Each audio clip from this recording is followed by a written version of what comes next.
À la une de Smart Tech, deux sujets. Le sujet de la souveraineté numérique que nous allons aborder avec Jean-Marie Cavada, grand journaliste, également défenseur des droits des médias et des citoyens dans le monde numérique. On va parler aussi de médecine avec Thomas Serval, voilà, une des stars aujourd'hui dans la santé connectée en France. Merci beaucoup d'être avec nous. Vous êtes le PDG cofondateur de Barracoda et également l'auteur de Soignons les gens en bonne santé, paru chez l'Aude. Vous allez discuter avec Olivier Barretz, le directeur exécutif de Maincare, de cette façon dont on pourrait passer d'une médecine curative à une médecine préventive. Quelles sont les conditions pour réussir à prendre ce virage? Ce sera notre Tech Talk aujourd'hui.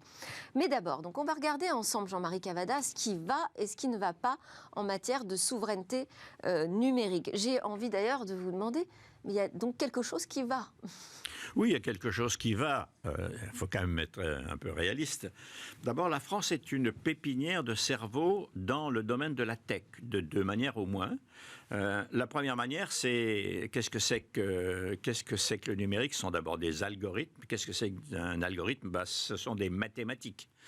Et il faut savoir que la France est un des pays au monde qui a reçu, et reçoit d'ailleurs, le plus grand nombre de prix Nobel de mathématiques qui n'existe pas, comme vous le savez, ça s'appelle la médaille de Fields. Le dernier spectaculaire en France, c'était évidemment Cédric Villani, mais il y en a beaucoup d'autres avant et il y en a d'ailleurs après. On a aussi Yad Lequin, mais qui est parti travailler chez les GAFAM. Alors ça c'est le premier point. Ils existent, ils sont là, ils sont formés et je dois dire plutôt bien vraiment dans notre pays. Il y a une deuxième chose. La France est un grand pays d'ingénieurs. Et ces ingénieurs-là existent, ils sont bien formés. À partir de là commencent les difficultés. Parce que la France, et d'ailleurs l'Europe, ça n'est pas une singularité française, on a même plutôt un peu de meilleurs atouts que beaucoup d'Européens, que d'autres pays parmi les 27.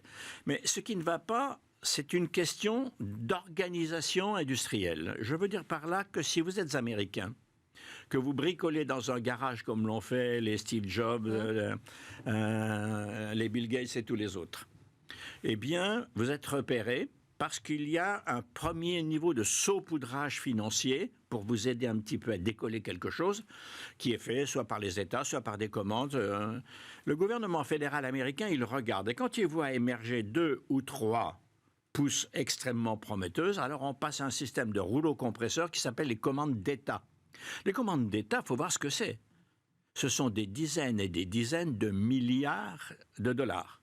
Ça en France, ça en Europe, nous ne savons pas le faire encore suffisamment efficacement. Il y a des plans qui sont en cours, il faut être juste.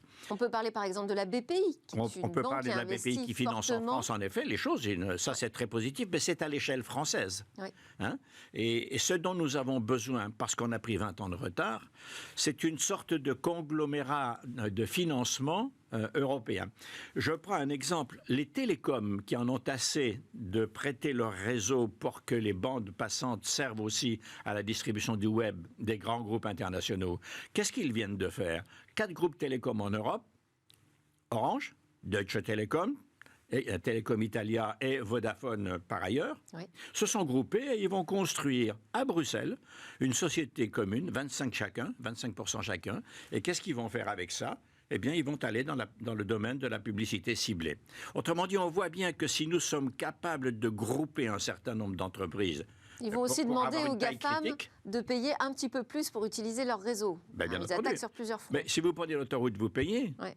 Si vous prenez le courrier de la Poste, vous payez. Pourquoi les bandes passantes que les télécoms et les consommateurs de télécoms, c'est-à-dire vous et moi, payons, ne seraient-ils pas aussi payants pour ceux qui envoient, je dirais, après, des services? Après, est-ce qu'il faut faire payer plus ceux qui utilisent plus? Bon, si on était raisonnable, ça servirait d'abord à diminuer les marges quand même extravagantes que les monopoles américains et chinois, d'ailleurs, sont en train de développer. Moi, je ne suis pas du tout contre le numérique, ce serait absurde. Je suis contre les monopoles qui ont fait beaucoup de dégâts en Europe et ça, c'est ce qui ne va pas. Alors aujourd'hui, vous êtes le président d'IDF Rights, donc Institut des droits fondamentaux numériques, et vous avez reçu récemment notre ministre du numérique, Jean-Noël Barrot, pour lui exposer justement ces sujets, pour lui dire, voilà, aujourd'hui, quel est l'état des lieux, et voilà ce qui ne va pas en matière de souveraineté numérique. Qu'est-ce qu'il a répondu? Alors d'abord, je ne lui ai pas exposé grand-chose, parce que le débat était mené par Isabelle Schepanski et par Guillaume Gralet, deux bons spécialistes du numérique. Absolument. Et d'autre part, il n'a pas besoin qu'on lui expose. Je crois quand même qu'à son ministère, et d'ailleurs je trouve que sans faire de publicité qui n'est pas mon affaire, l'homme a de l'intérêt parce qu'il n'appartient à aucune chapelle. Et par conséquent, il a reçu à peu près tout le monde, c'est ce que me disent les gens de la tech, hein, et puis il s'est fait une idée.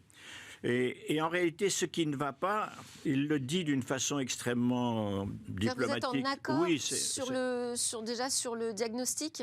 Le diagnostic, oui. Le diagnostic, oui. La solution, c'est pas très compliqué.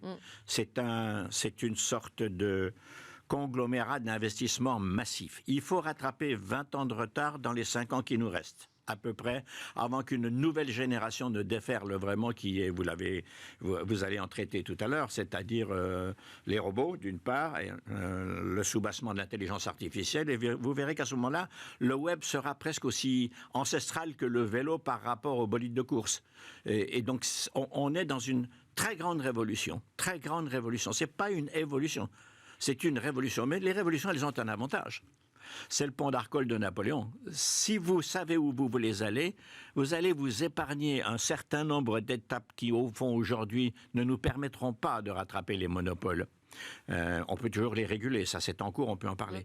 Mais qui nous permettrait de faire un grand bond en avant. C'est-à-dire l'intelligence artificielle, c'est-à-dire tout ce qui est de l'univers du quantique et tout ce qui est de l'univers du robot, qui posera d'ailleurs des problèmes très importants, mais je suppose que vous en parlez tous les matins et tous les soirs. Alors, sur la question de la régulation, il y a ce sujet aussi du transfert des données. Transfert des données des Européens vers les États-Unis avec un nouveau cadre qui est proposé par l'administration Biden à la Commission européenne.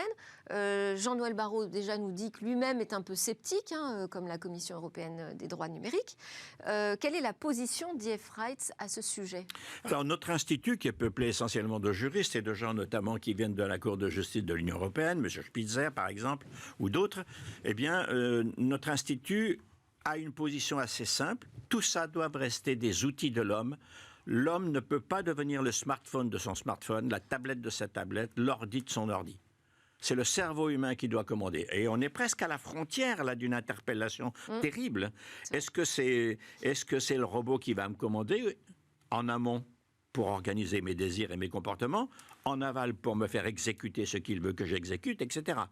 Et donc c'est vraiment quelque chose de très important. Ce que nous voulons, nous, c'est avoir une influence sur les lois qui se préparent dans les gouvernements et dans les parlements, de façon à ce qu'on les aide à, je dirais, mettre l'homme au centre du commandement de cette affaire. Ça, c'est le vrai problème. Vous avez fait une allusion tout à l'heure. Parce que sur cette question du transfert des données... Et j'allais y venir, justement. À l'extérieur de notre territoire, c'est une question de souveraineté numérique. Mais aujourd'hui, il y a plusieurs voix. Tout le monde n'est pas à l'unisson en Europe sur ce sujet. C'est normal dans cette affaire, puisque c'est une union. Et l'union, comme chacun sait, ça vit beaucoup de la diversité. Donc, ça ne me frappe pas énormément. La nature du problème, elle est assez simple. À 2 reprises déjà, un accord qui gérait le transfert des données transatlantiques, ça veut dire dans un sens et dans l'autre aussi. Sauf que naturellement, c'est largement le transfert des données européennes, 85% à peu près, vers les États-Unis et les 15 qui restent vers les pays d'Europe. Ces 2 textes ont été invalidés par la Cour de justice de l'Union européenne. Pourquoi? Parce qu'ils ne garantissaient pas le même niveau de protection des individus, de protection des données individuelles, vos données, mes données, la privacy, comme on dit, que le RGPD, Règlement général de protection des données, auquel nous avons travaillé avec certains amis au Parlement européen, l'exigeait. Autrement dit, c'était un peu félon, quoi. Oui. C'était vraiment tout à fait déséquilibré. Ces 2 textes ont été annulés. Le dernier en 2020. Un nouveau texte a été négocié. Négocié est un grand mot. A été, je dirais, instillé à un moment de grande fragilité de l'Europe du point de vue de sa souveraineté énergétique. M. Biden, en mars, est arrivé à Bruxelles et a fait admettre j'allais dire degré haute force, en fait c'était degré, il n'y a pas eu de coup de force là-dessus, si ce n'est intellectuel, a fait admettre qu'un nouvel accord pouvait se faire sur une base un tout petit peu moins violente que le précédent accord. Ça veut dire qu'il y a des instruments de recours qui sont dans le texte en question, si jamais il y a une curiosité trop grande et abusive des services américains. Mais de toute façon, on est dans un déséquilibre terrible quand même en faveur des États-Unis et au détriment des données personnelles des Européens. De leur côté, les plateformes américaines menacent de retirer une partie de leurs services si on ne signe pas cet accord. Avant d'en arriver là, laissez-moi quand même vous dire que nous sommes, d'une certaine manière, vassalisés par un document très important qui s'appelle l'extraterritorialité américaine. Ça veut dire qu'un service, et notamment un service de renseignement,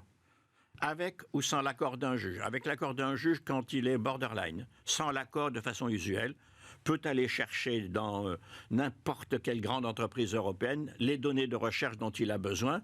Autrement dit, c'est une sorte de légalisation de l'espionnage des Européens, et ça n'est pas acceptable.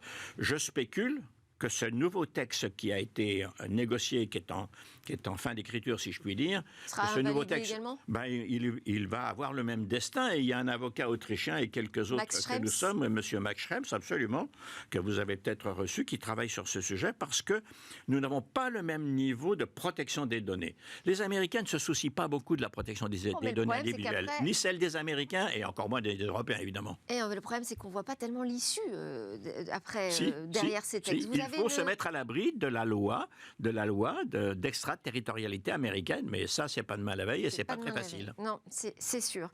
Je voulais vous interroger aussi sur les arbitrages douloureux dont parle Jean-Noël Barrot, en disant que, par exemple, sur le S-Data Hub, d'avoir confié la solution technologique à un acteur américain, Microsoft pour le désigner précisément, ça fait partie des choses parfois qu'il faut faire parce qu'on n'a pas forcément ce qu'il faut sous la main en Europe. C'est une réalité, c'est arrivé comme ça, mais je pense aussi qu'on manque un tout petit peu de courage, de clarté politique. Oui. Songez que... Surtout que ça s'est fait un petit peu à la va-vite, tout ça.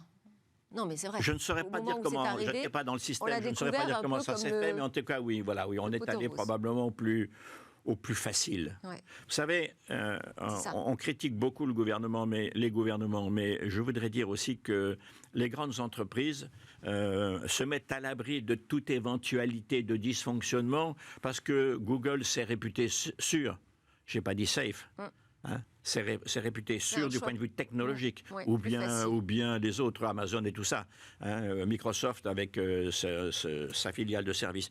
Mais en réalité, tout ce qui est de l'administration, qui concerne les données, devrait avoir développé des entreprises françaises et européennes. Il faut un Small Business Act, premièrement, et il faut une préférence européenne par rapport à la préférence américaine. Merci beaucoup, un Small Business Act. Merci beaucoup, Jean-Marie Cavada de l'IDF Rights, donc Institut des droits fondamentaux numériques. C'est l'heure de notre talk, on va parler de médecine, mais médecine à l'heure de l'intelligence artificielle, bien sûr.